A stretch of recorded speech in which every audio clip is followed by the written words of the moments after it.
6 മണിക്ക് ട്യൂഷൻ തുടങ്ങുമെന്ന് പറഞ്ഞാൽ തുടങ്ങിയിരിക്കും. നീയൊക്കെ വിശാലാക്ഷി കണ്ടു പഠിക്കും.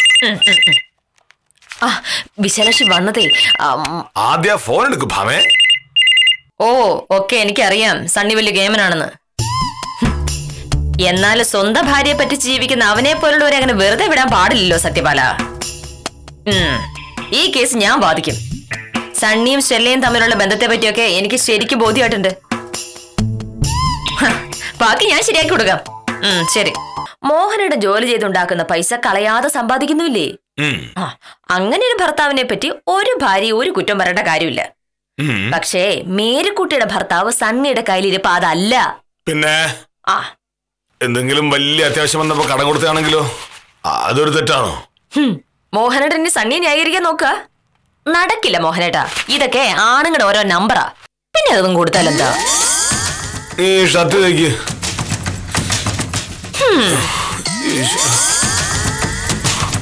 നീ ഇങ്ങനെ ഓരോ ദിവസം ഓരോ ഷർട്ടും മുണ്ടും തയ്ക്കാന്ന എന്തുമാത്രം കറണ്ടാ പോകുന്നത്? നീ ഒരു കാര്യം ചെയ്യ്, ഒരു 2-3 ഷർട്ടും മുണ്ടും തയ്ച്ചു വെക്ക്. എനിക്കിപ്പോ സമയമില്ല മോഹനേട്ടാ. നീ ഈ ഷർട്ടും മുണ്ടും തയ്ച്ചിട്ട് നിർത്തിയാ മതി. വെറുതെ കറണ്ട് വളാക്കുന്ന എന്തിനാ? എന്തൊരു കൂത്താ നോക്കണേ. 5000 കിട്ടി. ബാക്കി 25,000 എന്ത് ചെയ്യും?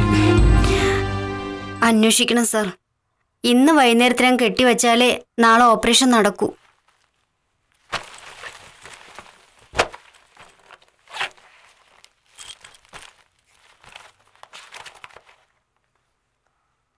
രൂപയുണ്ട്.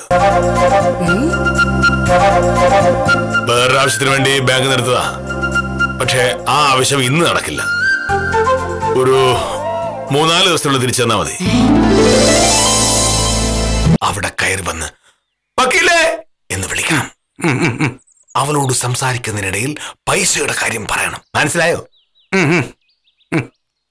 കൃത്യം 2 മിനിറ്റ്.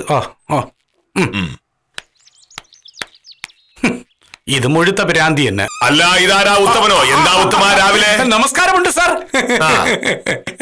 അല്ല, എനിക്ക് വലിയൊരു പ്രശ്നം വന്നപ്പോ സാറ് എന്നെ ഉദാരമായി സഹായിച്ച കാര്യം ഞാനിവിടെ പറയുകയായിരുന്നു.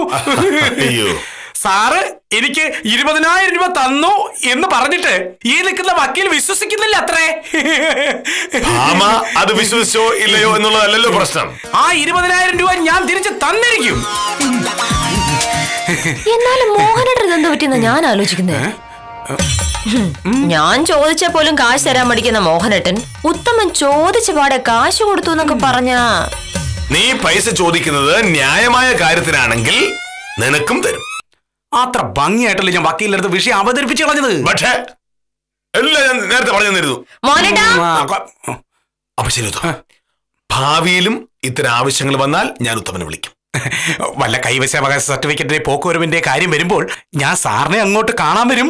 അങ്ങനെ വരുന്നത് കൊണ്ട് പ്രത്യേകിച്ച് വിശേഷമൊന്നുമില്ല. കാരണം ഞാൻ നിയമം വിട്ട് ഒന്നും ചെയ്യില്ല. ഞാൻ സ്വയംപ്രഭയാണ്. ഹലോ. ഇന്നലെ സാറാ പൈസ തന്നത് വലിയ ഉപകാരമായി. വൈകിട്ട് തന്നെ അത് ഹോസ്പിറ്റലിൽ കൊണ്ടുപോയി അടച്ചു. ഇന്ന് ഉച്ചയ്ക്ക് ഓപ്പറേഷന്റെ സമയം നിശ്ചയിച്ചിട്ടുണ്ട്. ശരി, ഒരു ചായ എടുത്തണ്ട. ലീവിന്റെ കാര്യം ഫോണിലല്ലോ പറയേണ്ടത്. ഒരു അപേക്ഷ എഴുതി ആഫീസിൽ കൊണ്ടു കൊടുക്കണം. പിന്നെ സ്വയംപ്രഭയുള്ള സ്ത്രീകൾ എന്റെ വീട്ടിലെ ഫോണിലേക്ക് വിളിക്കുന്നത് എനിക്ക് ഇഷ്ടമല്ല. വെറുതെ അല്ലല്ലോ സാർ. ഇപ്പൊ സംഭവിച്ചതൊക്കെ വക്കീലിനോട് പറഞ്ഞിട്ട് വക്കീലും വിശ്വസിക്കുന്നില്ല. വക്കീൽ എന്നോട് പറയാ സാറിന് ഇത്രയും മനുഷ്യത്വം കാണിക്കാൻ പറ്റുമെന്ന് വക്കീൽ പോലും വിശ്വസിച്ചിട്ടില്ലാന്ന്. അപ്പൊ ശരി സാർ, ലീവിനുള്ള അപേക്ഷ ഞാൻ ആരുടെങ്കിലും കയ്യിൽ കൊടുത്തു വിട്ടാ മതിയല്ലോ.